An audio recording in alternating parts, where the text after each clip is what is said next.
What's going on, y'all? So listen. What's going on, y'all? It is what it is. Listen. This is Love After Lockup, Life After Lockup, Season 3, Episode 25, Downward Spirals. Okay. So let's just get into it. First of all, before we truly get into the video, let me just say I appreciate all the love that you guys sent me yesterday for my birthday. It really, really warmed my heart. It really, really made me appreciate y'all a whole hell of a lot more. Okay, I already do, but it just went from here to here, bitch. You know what I'm saying? But I love y'all. I thank y'all, and it really did make me feel good. Made the old bitch feel good. Okay, so now that we got that out the way, love out the lockup, girl. Let me get Scott and Lindsay out the way right quick. I don't even remember much about what happened with them, but Lindsay girlfriend, uh, it's just a mess. Okay, you know, she's still pissed off at Sky. You know, she didn't throw the stuff outside. Her mama sitting there like, you know, trying to figure out what's going on with her and Tyra Bell. Mama don't know. The way that mama was talking about Tyra Bell, she don't know. I'm pretty sure she don't know that her daughter be click-clacking with Tyra Bell like that. Okay, because she asking, so what about your friend? Wasn't she supposed to bring her camper here? Her friend, aka her girlfriend. Okay, so you know, she talking about that. Oh yeah, because he pissed off about that. He don't want her to come up in there and all this stuff and boo boo boo. And she's so pissed at Scott that she got her mama. Of course, the mama gonna be on her side, even though the mama can't see through the foolishness that Lindsay is. Okay, you see this girl come out of prison. And she was like, I don't understand how you got this close to him, and you need to come on here and come back. Now, when the show was just starting off, mama, you was all up Scott's ass, okay? You was letting him, you know, play around with little Miley Grace. You was counting on him for this and counting on him for that. But once you find out his past, which was his past, okay? Everybody has a past. And I don't understand why Lindsay getting so pissed off at the fact that he used to fuck around with prostitutes or get blowjobs from prostitutes or whatever. So the fuck what at this point? He ain't doing it now. I can see if he was still doing that in the process right now while he's with old girl, but he literally uprooted his life and came down to Boomerfuck, Mississippi. No shade, okay? From New York. Like he came from a big old city down to this little city up in goddamn Mississippi for your ass, okay? And you upset because you saw some old stuff that said that he used to give you know, blowjobs and stuff or whatever from prostitutes and all that stuff. Okay, and some people lonely, they can't afford to, you know, some people just don't give, can't get motherfuckers like that. You know what I'm saying? I'm not trying to take up for Scott, but that was his past, okay? I wouldn't pay for sex, but some people have to resort to paying for sex to get their rocks off, okay? But it wasn't like you found this and it was happening while you was in jail, or was it while you was in jail? Because technically speaking, you probably was up in jail getting your pussy ate by somebody up in there too. Okay, mind you, you got a whole girlfriend that Scott don't know about, and you upset. You upset about this whole shit, bitch, girl. If you don't get the hell up out of here, and like the mom said, he got the upper hand in this situation because that's his house. That's his house and that's his stuff. Scott, if you don't cuss that bitch out when you come home and you see your stuff on that front lawn and she making that kitty ass video, girl, that just goes to show how much of an immature ass little spoiled ass brat she is. The mama had suggested that they come live with her. She talking about it's just too small. I mean, Miley Grace can be up in there, but the shit just too small. And even the mama realized that the little her daughter got some issues. She was like, first of all, I ain't never really seen her this pissed, but I don't even feel like you really like us like that. Like you just tolerate us. You don't love us like that. The only person that I really seen you, you know, show genuine love and affection to is Miley Grace, because that came out your body. You know what I'm saying? Even though some people, it don't matter if it come out the body, if they held it, carried the baby for 9 months, they still don't show no love. But she do love her daughter. She said, but I see what everybody else, it's like you just tolerate. And I was like, why are you, mama, if it was me, I wouldn't put myself in the midst of this, okay? You knew what your daughter was up to. You liked Scott before you found out he was getting blowjobs, okay? And you liked Scott before, you know, your daughter started going off on a tangent and all this stuff, because her plan is falling the fuck apart. That's all that's going on. Bitch, when she said that big lip, that fat lip motherfucker, girl.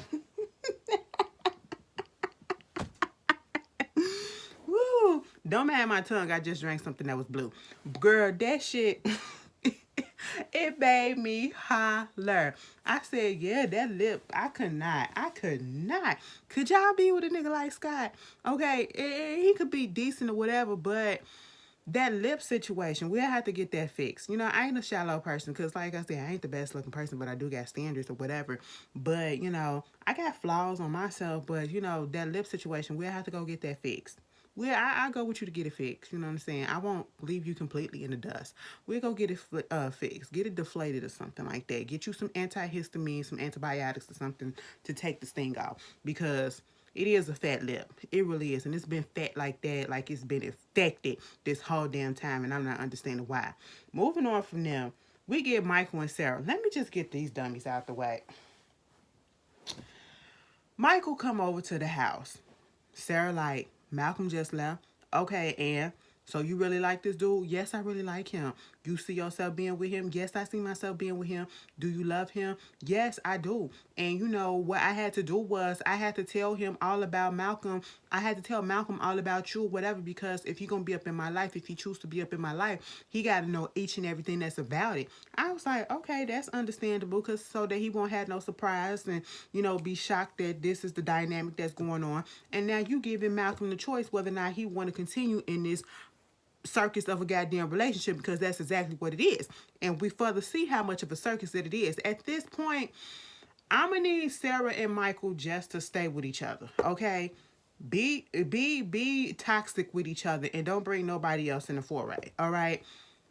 Michael pulled one of his cards that I'm pretty sure he does with Sarah all the time, and Sarah fell for it. This is a habit. This is something that has been going on, and I can tell. You fuck up to a point where you don't see nowhere out until you start making up these sob stories to get her back on your side, to calm her down because you see that you losing the fight. Okay? That's what he did. He was like, man, I just decided to go ahead and you know, be real with Sarah and tell her everything that's been going on. So like I've been down there in Florida. I just been stressed. I've been stressed. And I mean, you know, dealing with the kids and dealing with this whole situation with Maria, like that whole relationship just messed up. You know, she calling the cops on me. She toxic as hell and everything. And it's like I'm on my way trying to come down here. You know, she all up in the streets and everything. You know, I done had the cops been called on me because of this relationship more times than I had the cops come for me for the shit that I've done. Okay? Girl, I'm sitting here listening to Michael talk about how fucked up the relationship is with Maria, the one that you cheated on your wife with, to be with. Mind you, they're still married. And I'm sitting here like this. I said, Sarah, don't even fall for the bullshit. That's the reason why you so-called spiraling out of control or whatever, because stuff ain't going right. That's what's stopping you from being a decent dad. That's what's stopping you from coming to court. That's what's stopping you from being with your kids. Bitch, get the fuck out of here with that shit. I would have said, and, but no. But no. Here goes Sarah. I saw her softening up real quick. I said, girl, all it take is a sob story for you. It take a sob story for you, bitch. She was like, you know, regardless of whatever me and Michael go through, I never got to the point where, you know, and he put me through a lot, but it never got to the point that I felt the need to call him and risk putting him back up in jail or whatever like that. Call the cops on him, risk putting him back up in jail just like she did and all this stuff. And, you know, given that I seen how her true actions were when she tried to come at me when she first came out here, I could see that she'd do something like that to him, but I would never do nothing like that to him. And it explains a lot of stuff that's been going on. I said, bitch, what does it explain, Sarah?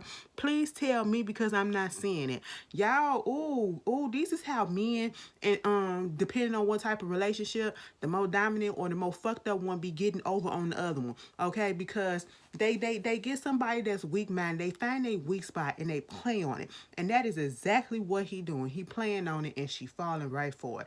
And she went further and said, so, you know, how long you gonna be out here? He was like, you know, I just gotta clear my head and you know, from this whole toxic relationship or whatever. So I might be out here for another week or two, you know, just trying to clear my shit up. Okay. Well, if you're gonna be in a hotel, you know, and you're gonna be out here for a week or two or whatever, truth be told, you ain't gotta stay in a hotel. You can come stay in my house. You know, truth be told, I have to tell Malcolm, but you're gonna have to stay in my house. I said, What? He can do what? Bitch, no. So y'all can be fucking all up in there. Every time y'all come together more than one day, okay, more than 24 hours together, y'all gonna have sex. It happened the last time, it's gonna happen the other time, okay? It's gonna happen this time too. And I'm just sitting here like, Sarah, like, you just dump Malcolm at this point because Malcolm is not gonna be okay with that, truth be told. Then later on, she goes down, take the kids to, and they hugged it out, and it was like a real hug. You know, they all gripped on each other. I'm sitting here like, yeah, they gonna fuck. They gonna fuck. Okay, if he hasn't already dropped the dick off. Okay, that's why she's still acting like that. And Michael was fucking right, bitch. It don't matter what man come in the situation, she's still gonna be on his shit. I guess he proved us right. Okay, Sarah, you done proved us right, or proved Michael right with that statement. Goddamn. Meanwhile, you know, they go down there to the hotel to visit him. They get into it about him being there for her. He did lie talking about something. He was there for her when she got pregnant, when she gave birth and all that stuff, and that set her off. That set her ass off, okay? And as it should have. And I said, you still want him to stay with you? You still want him to stay with you? Okay. She left out of that place with Aviana and left the little baby with her, with him. Bitch, you know, I can't with them too. Fuck them, okay? They just definition of toxic. All the relationships on here are toxic as fuck. Then we get to Quaylin and Chevelle. Quaylin, listen. Quaylin about to go get his girl. Okay, that's what it is. You know, he wake up in the morning or whatever he doing. He in his car. He downtown in Houston, down there in Houston, Texas. Okay, he called his little sister. Sis, what's going up, little big Q? What's going on? You sound like you just woke up or whatever. And it was like, not much, bro. What's going on? What's happening? Listen, I'm still up here. You know, got to get my hands dirty or whatever. You know, occupy my time because I've been thinking too much about Maisha and Maila and Chevelle. Oh, bro. What? Because I still love them. I still want them. And, you know, she's talking about something. She going to Branson. And I got to figure out what's going on with that. And, you know what I'm saying? At the end of the day, I got to get my family back. I got to get my family back. The sister had no part, didn't want no part in it. Okay? Sis said, listen, how you know, and then told her about the fact that she supposedly or could have possibly moved on, you know, have moved on. And she was like, see, that should tell you about her character more than anything. But see, no, I did the fuck up or whatever. But, you know, she talking about some shit about to move on. Okay, so you fuck up one time and then she moving on. I said, some of y'all bitches just new breeds, okay? Because listen, you ain't gonna fuck around on me and I'm gonna take you back right away if I take you back. 9 out of 10, I'm not gonna take you back, especially if you lie about it and I stumble across that shit. I have more respect for your ass if you tell me and come to me like a woman, because I'm a, you know, les, come to me like a woman and you tell me, listen, bitch. So what happened was I fucked around on you. Okay. And you know, I didn't mean for it to happen, but it happened. You know, it wasn't against my own will. It was willingly, and I knew I shouldn't have did it, but I did it anyway. And I'm sorry that I hurt you. I know that it's gonna hurt you or whatever. And if you decide not to fuck with me no more, I understand that. Truth be told, this doesn't mean that I never loved you. I did love you, and I still do love you, but I do know that I made a fucking mistake. Now, bitch, I sit there and I listen to you, whatever. I cuss you out still, and then we'll be fucking over. But then I still have a little bit more respect to the point that I probably think about, I probably entertain the thought about rekindling a relationship. Don't know if I go through with it. But if I had to stumble across some shit, bitch, it's done. Okay? It's done. Bitch, fuck that. Fuck that. You know what I'm saying? Y'all some new breeds, okay? Because listen, it just wouldn't be me. And then you got the sister just being upset. Like, if you go back to her, whatever, I'm not down for that situation. Bitch, it ain't about you. Go get your own man. Okay? Go get your own man and worry about your own relationships. So you can't tell everybody about your relationships. Okay? You can't dog them out. You can't be happy or whatever because, you know, everybody gonna have something to say. You know what I'm saying? So, whatever. Meanwhile, Chevelle in the park with little Maila, they up there destroying public property by coloring on the goddamn picnic table that ain't theirs. I'm sitting here looking like, do they got a piece of paper down there? No, they coloring on the wood. I said, I hope that's washable marker because find them. Give them a fine of $50 for destroying public property. Okay, I just didn't like that. I didn't like that. It was cute. You know what happened to the construction paper? Construction paper don't cost that much at Walmart. Okay, you know Chevelle look like a bitch that'll go to Walmart. Okay, I go to Walmart too. So you know what I'm saying. I get it. I get it. You know I prefer it over there, but I don't be up in that bitch all the time. I haven't been in that in a long time. Okay, my mama just text me talking about something. You want to come to Walmart with me in the morning, bitch? I'm not gonna wake up at no butt crack of dawn to come down here for you. Girl, no. I'm sitting here looking like y'all can't get no paper. That disturbed my spirit. That really did. That really did. I said, we don't do that. We don't do that. Okay, we gotta have a little bit more class. All right. And she talking about so when is daddy coming home? Now somebody sent me some information about the daddy, okay, the bio dad. And you know, somebody had called him out or whatever, trying to see why you ain't up in your child life. He said, I'm very much in my child's life. It's just that I live up in Texas. I said, oh, so both your niggas from Texas. He said, I live up in Texas or whatever, and I make sure I call and, you know, have communication or whatever with my child each and every day or whatever. And I'm sitting here like, but I really want the bio dad to come out and to tell me how he feel. Sir, if you listening, hit me up. Tell me how you feel about the fact that, you know, Chevelle got this other man, got your daughter calling this other man daddy like this. And they ain't even married. That ain't even stepdaddy. That ain't nothing. Like, it's confusing the child. She want the boy to be there. She don't know if he gonna be there. She don't know if they gonna be in a relationship. You know, the baby see all this. She conflicted. You know what I'm saying? So it's like, why are you putting a child through this? I feel so like psychologically the child about to be fucked up. Okay? And then she about to go to Branson, and who she bring? She bring her cousin D-Mark, okay? And he's so hype and energetic and shit like that. And sometimes at this point especially, he be spitting some real shit, but I think he was putting on because the camera was in the car. That's what I feel like.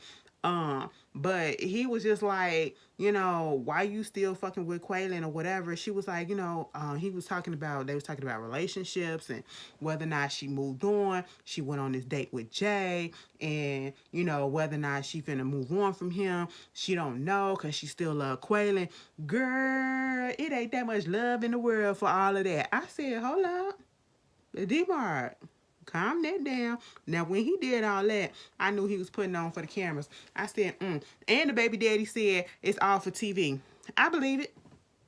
I believe it. You know, she said initially going to Branson was a family trip that was supposed to happen. But, you know, of course, Quaylin had fucked it up. So, you know, that's why D-Mark was there. She gonna give Quaylin another chance. That's all that it boils down to. I said, y'all need to stop playing with my time. You know you're gonna get this man as soon as you see that man. As soon as you see them locks and them low masked eyes, them eyes that be like this. You can't see the white. You can barely see what's going on. And he come through with them glasses. You're going to be like, Quaylin, you really hurt me. Like, I had to teach you a lesson because at the end of the day, like, you really hurt me. You know what I'm saying? When I seen that, it's just like, you know, I did so much for you when you was up in jail, and I thought you was my one and only and my forever. And I thought I was your one and only and your forever. And then when I seen that, I just snapped. So that's what it was. And I was just trying to teach you a lesson. I was going to get right back. You know, I hope you ain't hit up on no other girls or whatever. Even though I did go out on a date with that nigga, it really wasn't nothing. It was just to make you jealous. But at the end of the day, I still really miss you, and I still really love you, and I still really want you back. You know, come on in and hit this cat. That's what she gonna do. That's what she gonna do. Girl, predictable. Anyway, because I know people like that. Anyway, moving on. Andrea and Lamar. Andrea is still mad at Lamar. Okay? This is the aftermath after she went over there to Dulo house or whatever to find Lamar to confront him about the fact that he had Priscilla lie to her about going to see Chantel. Okay? Is it Chantel or Shantae? His older daughter. You know, and my thing of it is she's pissed off, she's arguing with him, and you know, saying, why did you have her say this and why did you this? And he admitted that they went down there to see the girl. They admitted that. And then, tried to flip it on him in the confessional and say that, his daughter is most likely pissed off at the fact, probably mad at her because she didn't tell the youngest daughter that they were sisters. You know what I'm saying? And she was like, it's not my responsibility, it's Lamar's responsibility. I don't buy that at any cost. I really don't buy that. Okay? Because the way Lamar was saying it, it was saying it as if and it seems more real because Andrea is that type of crazy that she just didn't want Priscilla to know about her at all. That's what it was. Because if that's the case, why would he have to lie? And Andrea, you pissed off and you getting mad and doing all this stuff and acting out or whatever, and you pissed off at him, you need to sit down and you need to evaluate and understand and think about the reason why your husband would feel the need to tell your daughter to lie about going to see her sister. Why did he need to feel the way? Why did he need to do that? Because of you. Because of you. That's why. This is your fault. I ain't finna put it all on it's both of their fault because he didn't have to tell the girl to lie, but he did have to tell her to lie because he knew how Andrea was. And Andrea didn't want him taking her to see that girl. That's all that it was, okay? But yet Lamar can be around and play stepdaddy to her kids. Right. Where they daddy at? Where the hell they daddy at? But I want the baby daddies to come out the woodwork and tell me what's up, okay? Because I need the tea. I need the backstory. Was Andrea always this crazy? And I'm pretty sure the baby daddy was the one that probably divorced her if they was married. You know what I'm saying? Because, baby, I just couldn't be in a relationship with a bitch like Andrea. I like crazy, but not that type of crazy, okay? There's a limit to my crazy that I like, all right? Sometimes that shit is... Yes, it's a turn on. Just a little bit. Just a little bit. But that bitch, no. No. And then, kicking him out the house. He doing his little interviews with the producers talking about the stuff. And she coming out there acting crazy with him, being loud. It's at night. You drawing attention to them. Your kids have to come outside and tell you to come in and stop the madness, okay? She coming up in there taking all the pictures down because it's supposed to be a family home. This ain't no family. This ain't this. And, I hate him. I'm mad and I'm sorry that I even, brought him in y'all lives. I said, girl, you'll be mad for a couple of days and the next thing you know, he'll be blowing that back out. Get the fuck out of here. That's what couples do. They argue over stupid shit because trust me, I already know this, okay?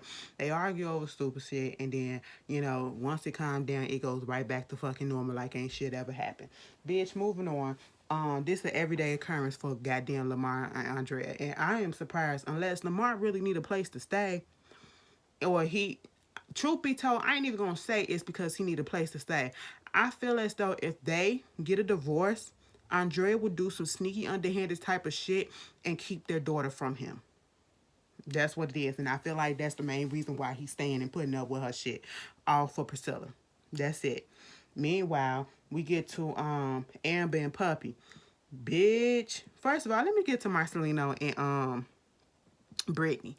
Brittany and Marcelino, Marcelino, y'all got that house and y'all ain't got a washer and dryer up in the house, but you had enough money to go get the yard repaved or whatever.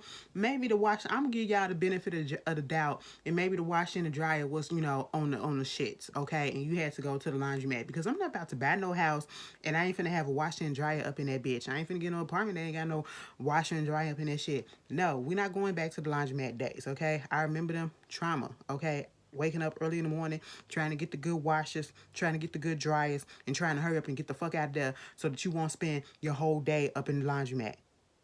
I ain't got time for that, okay? For a whole ass family? No, we ain't got time for that. I was sitting there looking like this. Ooh, the trauma. Ooh, the triggering, okay? And then his mama came up in there, and so they talking about Cynthia, who is Brittany's mom, and her addiction and what she's going through and what Brittany's going through. And we find out that, Marcelino had dealt with similar stuff with his mother. Did you notice that the mama said she was a practicing alcoholic for 14 years? I said practicing? What you was practicing for? You was getting up to the whole addict type of situation. What you was trying to run a marathon or whatever with the alcohol? Like, I was confused when she said practicing. I ain't never heard nobody say a practicing alcoholic. But she basically was saying the lady need rehab and that's how she gonna get her life together and she gotta want that shit. And Marcelino, his whole thing is, we tried, but at the end of the day, this is my family. My family comes first, and I can't be concerned about this grown ass woman. I have kids that I have to be concerned about, not her. She's not one of my children. And I understand where he's coming from, because you can do so much, and if the person don't want it, what can you do? You can't just keep on. You got to move on at one point. And so later, the episode actually ended with them because Brittany hasn't heard from her mother, and so they trying to go down, and she's concerned, and she feel like she pushed her over the edge with the little counseling session. She haven't heard from the mother in a while, so they go down to where she's staying at, and they go to her room. Nobody's answering the room. Marcelino go to the office and was like, "Yo, can I get the key? Have you seen the lady that's been up in this room?" And they was like, "No, but he was like, "Can I get the key to check and do a wellness check or something?" "No, you have to have her permission and stuff like that." And he said, "Pretty nails." And she was like, "Oh, thank you." He was like, "What if I give you $20 and you can get your nails done better than that if you just give me the key for the room for a few minutes?" She was like, "Okay, but you can only do it for 15 minutes. I said, "Go ahead, Marcelino. Sweet talk, bitch." I said he do play poker, so go ahead and do what you do. He made a gamble on that shit and won. And they went up in there, and we don't know what happened because that's how the episode ended. But I hope it ain't nothing fucked up. I hope it ain't nothing. I hope she's just not there. Okay, I don't want it to be a negative outcome where she passed the fuck out, expired on the floor or some shit like that, overdose or whatever. I just hope she not there. Meanwhile, we got Amber and Puppy. Bitch, Amber and Puppy, they getting ready. Amber got to get ready for work. Puppy, she want to work, but she don't want to find a job. That's the whole process. It's a process. She don't want to go through that process or whatever. Her mama accent had a job sleep. Amber hogged up all the covers or whatever, and wasn't no hanky panky or nothing going on. But like I said, y'all gonna be here, ain't gonna be no hanky panky, ain't gonna be none of that or whatever. Woo woo woo. Now the conversation is kind of making Amber a little bit uncomfortable. But Puppy, on the other hand, she wants to have sex. She wants to cooch real bad. Okay? But she don't know how to approach the situation. She just gonna let it fly, let it rock or whatever. Amber, on the other hand, is like, I'm attracted to Puppy, but things is different on the outside world than it is on the inside world of being in jail. Okay, so we on the outs and everything. We doing what we gotta do. Amber leaves, and her mama, Puppy mama, trying to talk to Puppy about the relationship, about what she wants to happen and whatever. And Puppy is telling, she wants something to happen with Amber, baby. But before that can happen, she got to deal with this shit with Vince and this adoption and all this stuff, and him lying about giving them the money and never getting them. They never saw any of the money. Bitch. Amber, on the other hand, she talking about, she got to do what she got to do. Okay. This awkward tension between her and Puppy, because, things are a little different now, whatever. And talking about their relationship as to whether or not she really wants to have a relationship with her. Oh, baby girl don't really want to have a relationship with Puppy. She like where things is at right about now, because when we was doing a little confessional, whatever, her little interview or whatever, she gets a phone call from an inmate in a jail. Okay. Amber got her whole man in jail. I said, bitch, all right, Amber. Don't let Puppy find out. Puppy probably gonna cut your ass, okay? But that was Love After Lockup, Life After Lockup. You guys tell me how you feel about it. And I hope you enjoy the rest of your night. Enjoy your weekend. And I will see you guys on Sunday for the Real Housewives of Atlanta. Peace.